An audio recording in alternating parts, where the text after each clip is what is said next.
এই ধরনের অদ্ভুত ব্যাপারগুলো এর আগে কোনোদিনও ঘটেনি সায়ন্তিকার সাথে, কিন্তু এখন ঘটে।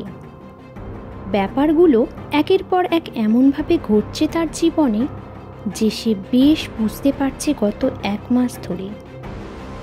কারণ তার অতি প্রিয় দাদু মারা গেছে আজ থেকে পুরো 1 মাস আগে।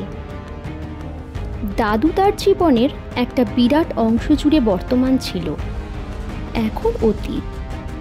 দাদু গত হবার দিন 15 পর সেদিন প্রথম যখন মামার বাড়ি যাওয়ার উদ্দেশ্যে লেক মার্কেটের অফিস থেকে বেরিয়ে কিছু ফুল আর মিষ্টি কিনে মেট্রো ধরে যখন দমদম স্টেশনে নামে, তখন ঘড়িতে সন্ধ্যা 7টা বা তার আর কিছু বেশি হবে। সে নেমে সোজা হাঁটা দিল তার প্রিয় চেনা পাড়ার দিকে। হাঁটতে হাঁটতে যখন মামার বাড়ির কাছাকাছি আসলো, হঠাৎ তার চেনা কুকুরগুলো তার দিকে তেড়ে এলো। এগুলো তো তার খুব পরিচিত। এর আগে যখনই মামার বাড়িতে আসতো তখনই এই পাড়ার মোড়ের মাথায় কুকুরগুলোকে আদর করে যেত, আর কুকুরগুলোও তাকে খুব পছন্দ করত। কিন্তু আজ হঠাৎ কি হলো সবার? সবকটা কুকুর যেভাবে ঘেউ ঘেউ করে দাঁত মুখ খিচিয়ে তার দিকে তেড়ে এলো এবং দাঁত মুখ বার করে ফুলের প্যাকেটটা ছিনিয়ে নেবার জন্য ঝাঁপালো, তাতে শুধু অবাকই নয়, বেশ ভয় পেয়ে গেল সায়ন্তিকা। এরকম তো এর আগে কখনো ঘটেনি। সেদিন কোনো রকমে ছুটে মামার বাড়িতে পালিয়ে বাঁচল, কিন্তু কাকে দেখে কুকুরগুলো ওরকম তেড়ে এলো আর ফুলের প্যাকেটটার উপরই তাদের কেন আক্রোশ, সে কিছুতেই বুঝে উঠতে পারল না। এরপর থেকে তার সবকটি ইন্দ্রিয় সজাগ থাকে।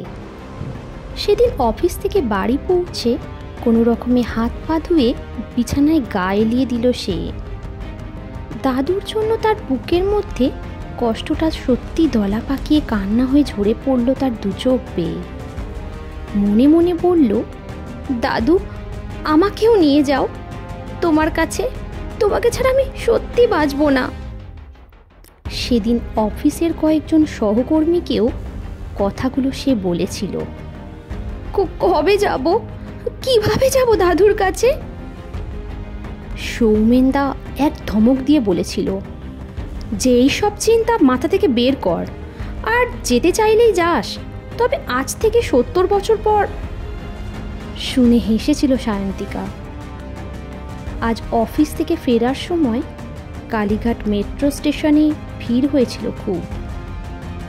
সেই ভিড়ে সায়ন্তিকা আস্তে আস্তে এক পা করে যখন সিঁড়ির ধাপগুলো পার হচ্ছিল, তখন প্রতিটি ধাপ নামার সাথে সাথেই দাদুকে সে খুব মনে করছিল।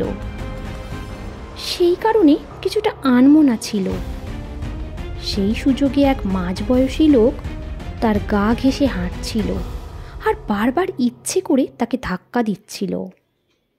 সায়ন্তিকা আর সহ্য করতে না পেরে যখনই লোকটাকে কিছু বলবে বলে তাকালো, সে স্পষ্ট দেখল একটা অদৃশ্য হাত এসে তার পাশ থেকে লোকটাকে মারল এক ধাক্কা। লোকটা সিঁড়ি থেকে গড়িয়ে গিয়ে মুখ থুবড়ে পড়ল প্ল্যাটফর্মে। সায়ন্তিকা চোখ বড় বড় করে তাকালো পড়ে যাওয়া লোকটার দিকে, আর মনে মনে একটু অনুতপ্ত হলো। ভাবল, সে নিজেই কি লোকটাকে ধাক্কা দিয়ে ফেলে দিল?